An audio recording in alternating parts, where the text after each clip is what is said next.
Bienvenidas a todas a un episodio más de Tu Potencial Femenino. Este es el podcast donde damos visibilidad a mujeres exitosas de diversas áreas para inspirar a otras a tomar acción, trabajar por sus sueños y cumplir sus metas.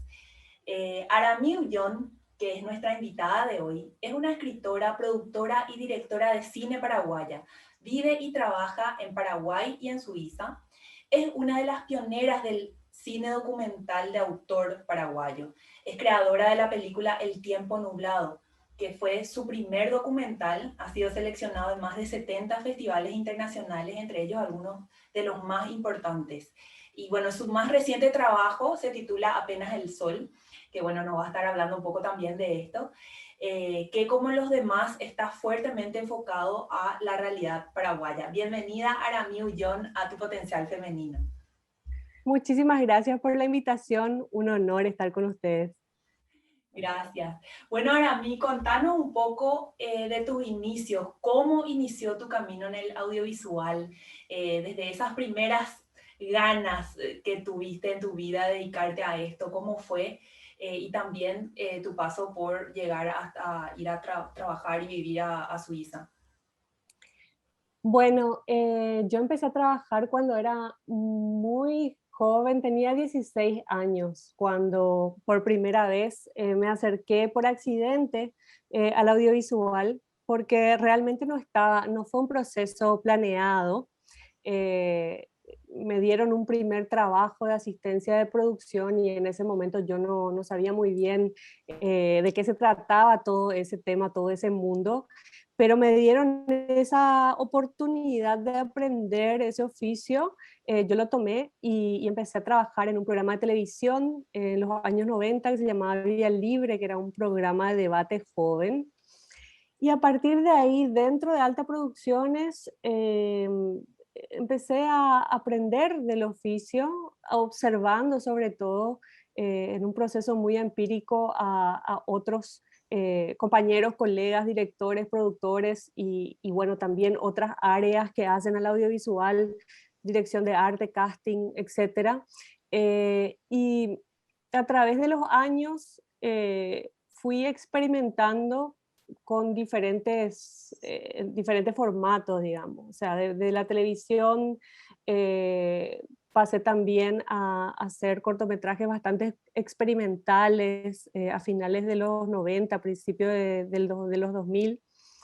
Y, y bueno, y después en algún momento viajé, vine a Europa, trabajé en España para una productora, trabajé casi 2 años para una productora con base en España y después la vida me trajo a Suiza.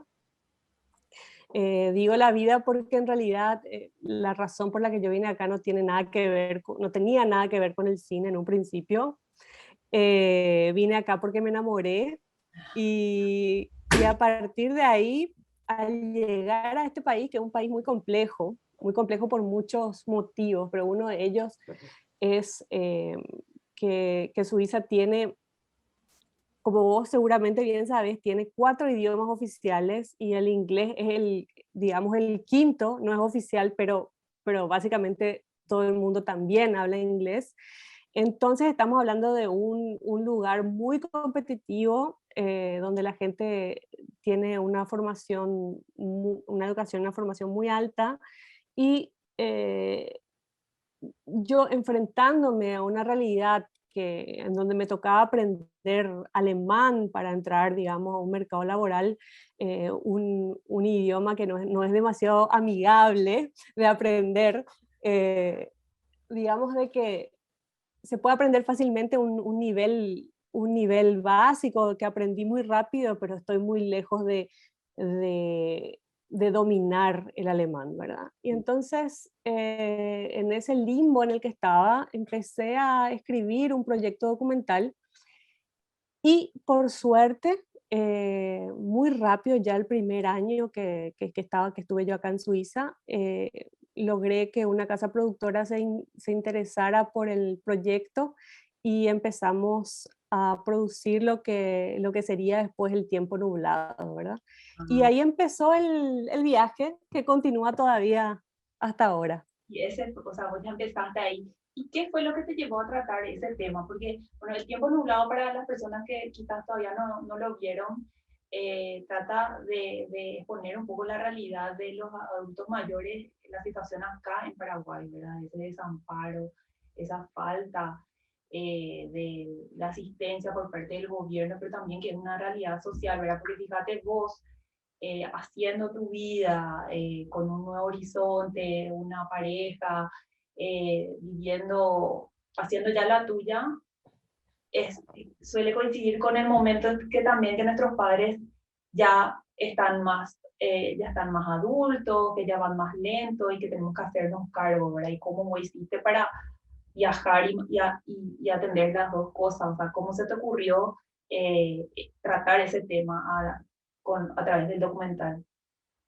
Sí, bueno, el tiempo nublado o los temas que hacen el tiempo nublado son temas y situaciones que yo vengo viviendo desde hace mucho tiempo, o venía viviendo desde hace mucho tiempo, desde mi infancia. Mm. eh, yo vivía con o enfrentaba la situación de vivir con una madre soltera y que padecía diferentes enfermedades.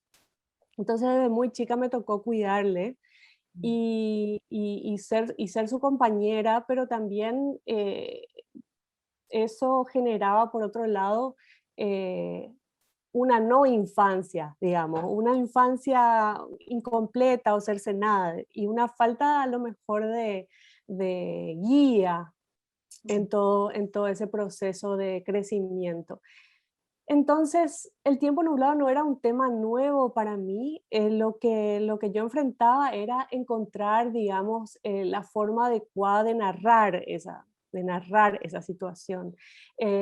Las primeras formas fueron cuentos, donde yo exploraba esa situación con mi madre, hasta que en algún momento de ese proceso me encontré con un documental, con otro documental de alguien, en donde esa persona, ese director, trataba enfermedades neurológicas, enfermedades mentales. Y ahí eso fue como un catalizador, como encontrar, decir, tal vez es este el camino por el cual yo puedo abordar esta problemática personal, pero que también transparenta todo un problema social y político, ¿verdad? De voluntades políticas, tanto en Paraguay como en la mayoría de los países latinoamericanos y probablemente muchos otros países del mundo, pero hablo específicamente más de Latinoamérica porque es lo que más conozco. Ujú. Y, y bueno, a partir de ahí hicimos un proceso con mi familia. Yo no escondo, no niego de que el tiempo nublado fue un proceso terapéutico que se hizo en frente a cámara, y que el resultado es una edición de ese proceso, es una edición de meses de registro que terminaron. Nosotros teníamos más o menos al finalizar el proceso de registro cinematográfico unas 90 horas de material que terminaron siendo 90 minutos, ¿verdad? Sí. Para contar ahí la historia. ¿Y cómo fue el proceso en cuanto a, yo acá entre mis notas puse financiamiento, apoyo y emociones? O sea, ¿cuál fue el costo, ¿verdad? De eso. Quizás no fue un costo, sino un resultado, ¿verdad? Porque yo también lo sentí así, como que fue una terapia tuya, personal. Y hay una escena que a mí fue la que me llevó mucho, ¿verdad? Donde están los tres, estás vos, está tu mamá y tu papá. eh, y es como que se están ahí peleando, pero esa pelea de que va tan del fondo, o sea, que no es una pelea, es como una discusión y decir, sí, yo también me siento sola y vos te sentís solo y vos te sentís solo y estamos todos solos, o sea, estamos juntos en nuestras soledades, algo así dice esa parte, ¿verdad? Y ahí o sea, se nota muy bien que es algo muy real y muy tuyo, a mí me resulta muy valiente que compartas con el mundo para que toda esa terapia que vos hiciste también le sirva a otras personas de terapia y tomar así hay ciertas decisiones, ¿verdad? Entonces por eso me parece que hay como un costo emocional, pero también una ganancia, ¿verdad? ¿Cómo fue esa parte? Sí, evidentemente yo creo que el valor final del tiempo nublado es esa posibilidad de volver algo tan personal, em, volverlo un reflejo de mucha más gente, volverlo un espejo de una situación, y eso finalmente se logró. Creo que ese es el logro mayor que tiene la película. El costo emocional, tanto negativo como positivo. A ver si podemos hablar de negatividades y positividades en este contexto, ¿verdad? Porque lo que ocurrió es simplemente atravesar una experiencia y todo proceso de atravesar una experiencia trae consigo momentos de sufrimiento, pero también momentos de encuentro, momentos de, si se quiere, reconciliación o de posibles caminos para una reconciliación. Y me parece que eso es algo que yo quería dejar como posibilidad dentro de la película, la posibilidad de que a través de ese diálogo, a través de un diálogo familiar, de una revisión familiar de las propias memorias, se puedan encontrar caminos a posibles encuentros o posibles reconciliaciones. Y digo esto de la memoria porque la memoria de cada uno sobre tal vez los mismos hechos pueden ser completamente diferentes y estar interpretados de maneras muy diferentes, inclusive de maneras opuestas, ¿verdad? Entonces, abrir el diálogo para confrontar esas perspectivas hacen que se vuelva rico el proceso de encontrarse con el otro, ¿verdad? Yo no pretendo de que el tiempo nublado haya solucionado todo, todos los desencuentros familiares o las asimetrías que ocurrieron, pero abrió un proceso de encuentro y fue bueno que ocurra en ese momento en que mi madre todavía estaba lúcida, donde todavía se podía encontrar ese diálogo y donde todavía también podíamos generar una reconciliación con mi padre, que estuvo siempre como muy lejos. Ujú. Entiendo.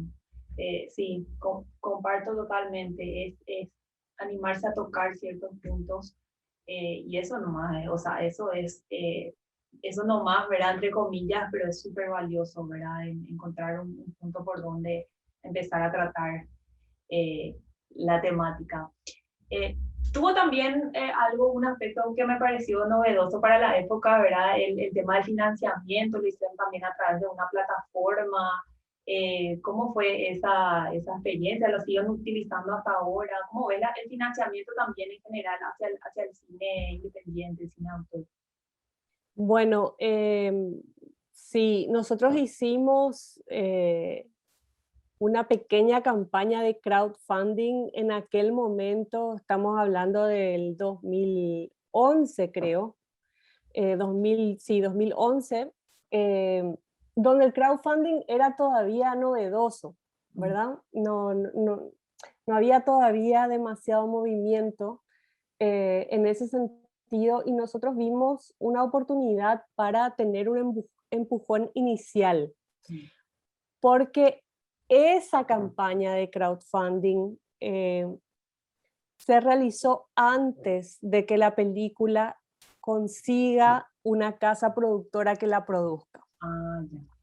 Entonces, con ese crowdfunding lo que nosotros pudimos hacer eh, fue juntar una cierta cantidad de dinero, todavía pequeña, pero que facilitó la realización de un teaser o un avance de lo que sería la propuesta cinematográfica. Entonces, con ese teaser, con ese avance pudimos llegar a las casas productoras en Suiza y Y ahí, mostrar un poco de la visión del director, ¿verdad? En este caso la directora.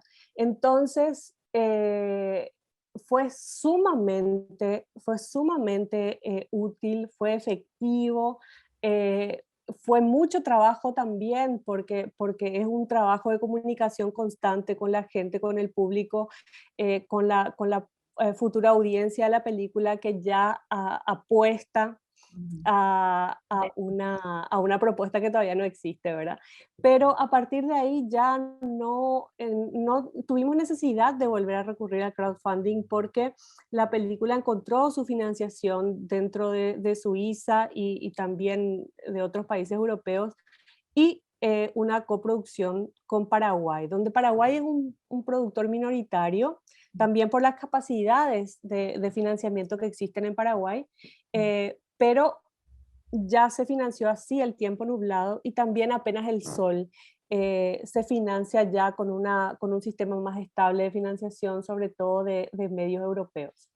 Claro, qué importante dar ese puntapié inicial, ¿verdad? O sea, y es lindo que todo un grupo de gente haya apoyado eso para lograr hacer el teaser y ahí que una organización más grande lo vea y pueda apoyar.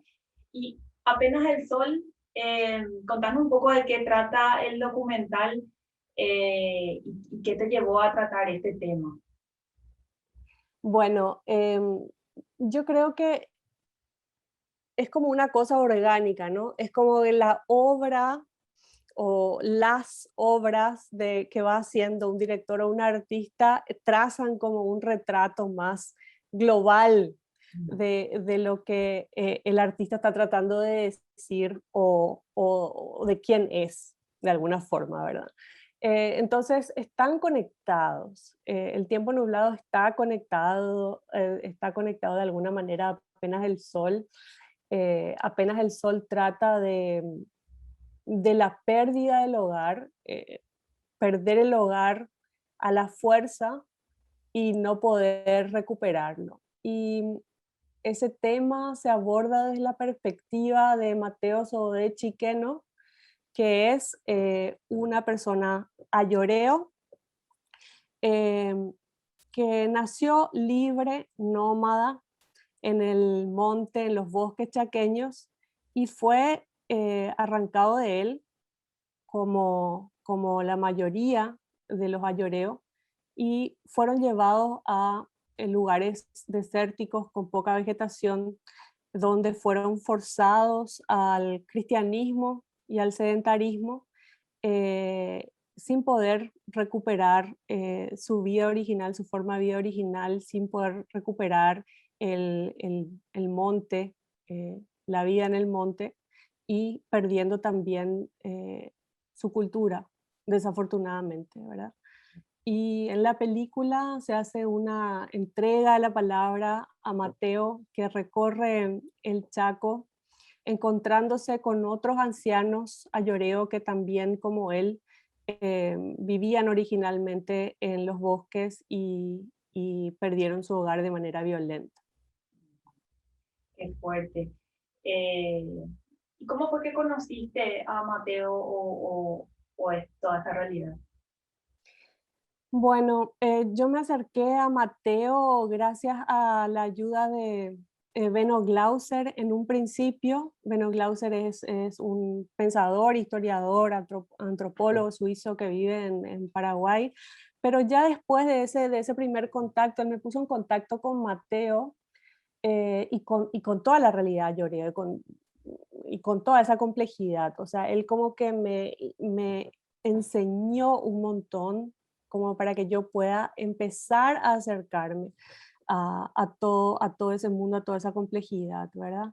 Y a partir de ahí, ya con Mateo, con un contacto más directo con Mateo y con la ayuda de otros compañeros que trabajan con personas a lloreo desde hace muchísimo tiempo, em, fui entendiendo en un aprendizaje que empezó hace más de 7 años y que continúa porque todavía, incluso cuando la película está terminada, sigo aprendiendo cada vez que hablo de esto, cada vez que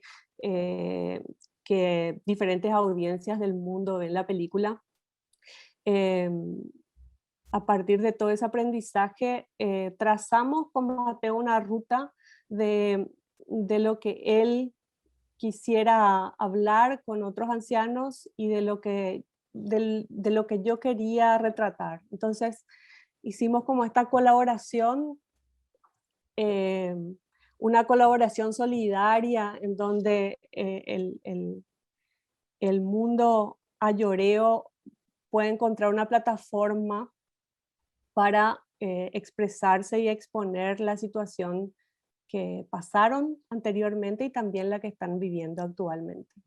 ¿Qué repercusiones ya estás viendo que tiene la obra? Yo no sé si ya se estrenó en Paraguay o si ya está disponible, porque por lo menos yo todavía no pude verla. Pero ¿qué repercusiones están viendo? Mira, la película realmente está teniendo una carrera muy buena en festivales internacionales, dentro de un contexto muy difícil para el cine, porque desde todo el 2020 y también el 2021 sabemos que los festivales tienen que tomar formatos virtuales en su mayoría. Eso hace que, por más de que la película esté viajando mucho, no haya un contacto directo con la audiencia y la película no sea proyectada en salas de cine en la mayoría de los casos, ¿verdad? Entonces, lo que yo más extraño de todo ese proceso es realmente la vivencia en salas con la audiencia. O sea, sentir la sala, sentir cómo las personas están viviendo la película y poder generar debates después de las proyecciones, ¿verdad? Ahora, en este proceso virtual, la película tiene realmente muchas proyecciones, hay mucha gente alrededor del mundo viendo la película, pero desafortunadamente solamente tenemos a lo mejor una llamada de Zoom donde alguien me hace preguntas, pero yo no puedo ver a la audiencia, no podemos estar juntos ahí compartiendo, entonces hay toda una carencia en ese sentido. A Paraguay no llegó la película todavía por varios motivos. Primero porque estamos haciendo ese primer circuito de festivales antes de llegar a las salas de cine. Por otro lado, estamos trabajando desde hace más de un año en lograr una financiación que nos permita hacer un estreno a nivel nacional. Esto es en Asunción, en ciudades del interior y sobre todo en el Chaco, en las comunidades ayoreo. Entonces, eso requiere una cierta inversión para poder llegar a todos esos lugares y estamos todavía trabajando en lograr toda esa financiación. Y por otro lado, que es un punto fundamental, estamos esperando que la situación sanitaria mejore, Ah, porque es una gran responsabilidad y tenemos que ser muy conscientes de esto. No podemos llegar a comunidades a lloreo en una emergencia sanitaria. O sea, es simplemente irresponsable hacerlo, entonces estamos observando a ver cuándo es el momento adecuado para hacer este estreno nacional. ay, sí, hay que atajarse. Dios mío, me imagino ahora mí, vos en los estrenos, en las salas, viendo como la gente calladita nomás mirando la película, pero se debe sentir esa energía y vos sabiendo los momentos que llegan, etcétera. La verdad que jamás me puse a pensar en eso, ¿verdad? Pero ahora sí, como lo contás, veo la carencia, ¿verdad? De todo eso tan lindo. ¿Cómo haces para organizarte también? Ahora ya me quiero ir un poco a lo práctico. ¿Cómo haces para organizarte, vivir en Paraguay, en Suiza, vas y venís? ¿Cuándo estuviste o cuándo vas a volver por Paraguay? No tiene un esquema tan exacto, o sea, digamos, es más fluido y tiene que ver eh, con las necesidades sobre todo de los proyectos, porque todo el tiempo, todo el proceso del tiempo nublado ocurría en Paraguay, algunos procesos y otros en Suiza, y también apenas el sol ocurrió en su gran parte en Paraguay y otros procesos en otros países del mundo. Entonces es como que Claro. fluidamente, de acuerdo a la necesidad de los proyectos, me voy moviendo entre un país y otro. Em, yo desde que empezó la emergencia sanitaria, desde que empezó la pandemia, no pude estar en Paraguay. Ya hace más de un año que de hecho ya tenía el pasaje para ir y no pude ir. Y realmente ahora prefiero, por más de que se pudiese viajar en este momento, me parece que no es lo más acertado en este momento hacer viajes ni internacionales ni nacionales. O sea, creo que es un momento en donde hay otras prioridades de cuidarnos que hacen que es un momento de recogimiento realmente. Exactamente. Hay que ejercitar un poco ahí la paciencia, pero y ser consciente. Contame, Arami, ¿cómo es ser mujer en el cine, en el ámbito del cine en Paraguay, en la región, en el mundo también? Porque vos que estás en Suiza, ¿cómo sentís esto? ¿Verdad? ¿Qué caminos ya tenemos recorrido y qué todavía falta? Em, el cine es estructuralmente masculino, Mm. ¿verdad?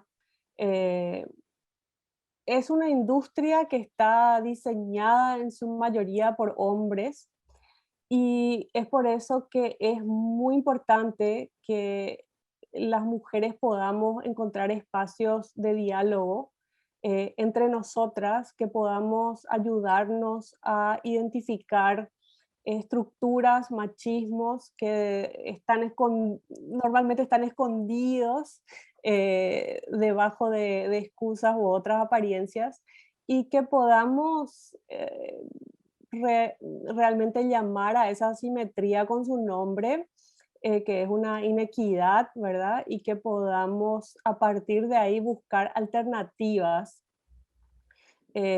para lograr más espacio, para lograr más apoyo, para que los proyectos de las mujeres sean financiados, para que la mirada, la narrativa femenina encuentre su audiencia en nacionales e internacionales, etcétera, ¿verdad? Pero eso requiere realmente de una unidad que no siempre se da y que me parece fundamental que trabajemos en eso, ¿verdad?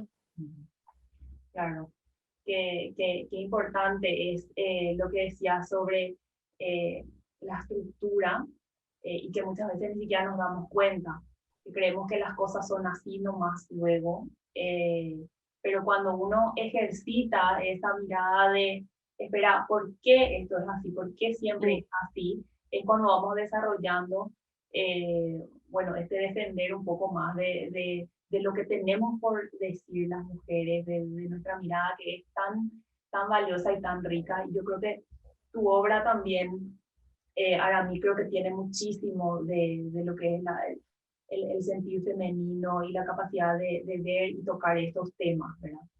Sí, es inevitable, ¿verdad? O sea, es inevitable que ese sea el punto de vista o la sensibilidad con la que relato o con la que trabajo, pero suele ser difícil aceptar que vivimos el machismo, que sentimos el machismo, porque a veces ese machismo viene de nuestros afectos incluso. Entonces es doloroso aceptar, a dar ese primer paso de que realmente estamos en general viviendo machismos y micromachismos en todos los ámbitos. Pero es necesario poder aceptarlo porque a partir de ahí recién vamos a poder construir algo. ¿Y ves una gran diferencia entre lo que es machismo en Suiza versus lo que es Paraguay? ¿Hace una gran diferencia o es medio que un poco ¿Te encontraste con cosas ahí? Hay diferencias culturales y hay hay más tiempo caminado. Ah, Yo creo que es eso un poco, ¿verdad? Estamos hablando de sociedades eh, mucho más viejas, en donde a lo mejor estos temas ya se trataban antes de lo que se empezó a tratar en Paraguay, por ejemplo, pero eso no quita de que los machismos sigan existiendo y que estén, por eso te decía, que estén escondidos en diferentes lugares y que tengan diferentes formas, pero siguen siendo machismos. claro, quizás como lo que perdura, ¿verdad? Que ya no se ve, quizás es lo más fuerte todavía. O sea, ustedes a ese nivel hay que pelear a un nivel un poco más fuerte que inclusive no se ve y hay que ejercitar más otra vez esta mirada y esta detección. Pero bueno, nos gustaría para ir cerrando consejos para las mujeres que hoy Mm, escuchan que tienen ese deseo latente de dedicarse al mundo audiovisual. ¿Qué les diría que hagan, que no hagan? mm. Eh, ¿Qué le hablarías a tu yo de 19 más o menos? Sí, uy, tantas cosas, pero ¿qué le diría a mi yo de 19? A lo mejor le diría que me parece importante encontrar una razón profunda, personal, que nos ayude a transcurrir, a ir a través de todos los procesos que requiere la cinematografía sin perder el ancla. Y a veces hay una percepción que yo creo errónea, que es que se utiliza el éxito como ancla. Es decir, estoy haciendo esto porque creo que va a ser exitoso, porque creo que de esta manera la industria o la sociedad me va a reconocer o voy a llegar a determinado punto de éxito determinado por una industria. Creo que ese es el camino errado.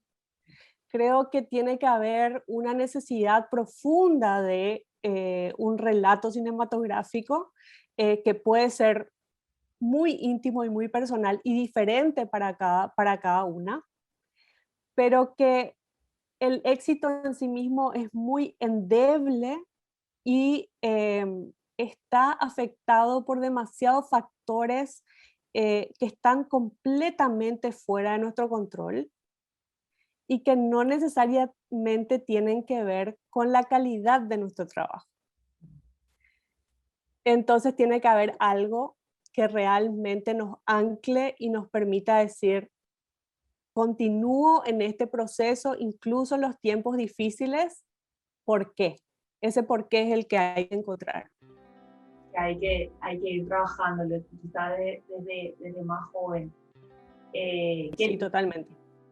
Me gusta y vos sabes que en estas charlas, en estas reflexiones que voy teniendo con tantas mujeres que ya pasaron por el podcast, es increíble cómo siempre volvemos a eso, ¿verdad? Irte hacia adentro, ver cuál es tu mensaje, qué es lo que quieres dar y confiar profundamente que ese mensaje tenés que dar, o sea, como vos decís, ¿verdad? ¿Para qué guiarte por lo que esta industria define éxito o lo que vos crees que puede llegar a hacer un hit, ¿verdad? Sino que y vos te esperabas el éxito de este otro tipo, ¿verdad? Que tuvieron tus obras, ¿verdad? El tiempo nublado, ¿te esperabas eso o como que te sorprendió? No, con el tiempo nublado nos sorprendió muchísimo porque realmente ni siquiera sabíamos si yo tenía la capacidad de llevar eso hasta la concreción de una película, ¿no?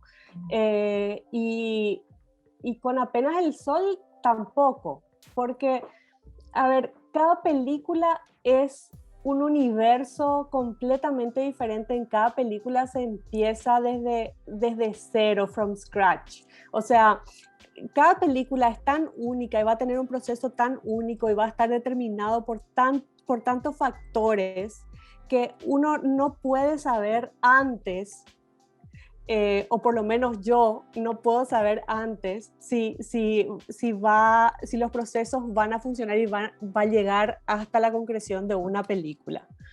Yo incluso suelo decir, sin ser religiosa, que lograr terminar una película es una suerte de milagro, porque se tienen que dar tantos elementos, tantos factores, hay que llevar adelante tantas partes y ponerlas juntas que a veces es realmente increíble que pueda darse.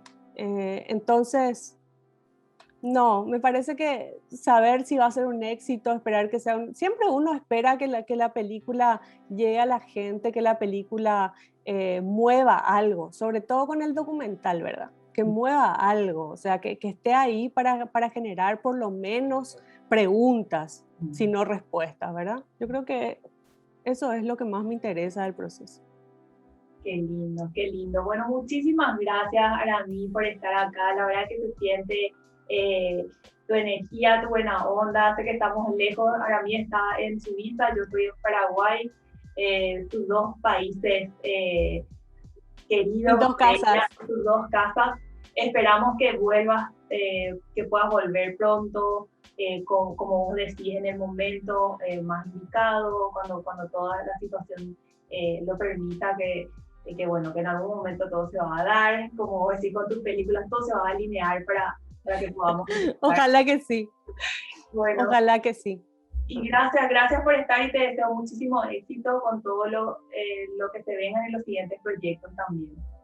Muchísimas gracias a vos, saludo a toda la audiencia y espero verte, cuando esté por Paraguay espero verte. Seguro. Gracias, Aramí, un beso, chao. Un beso, chao.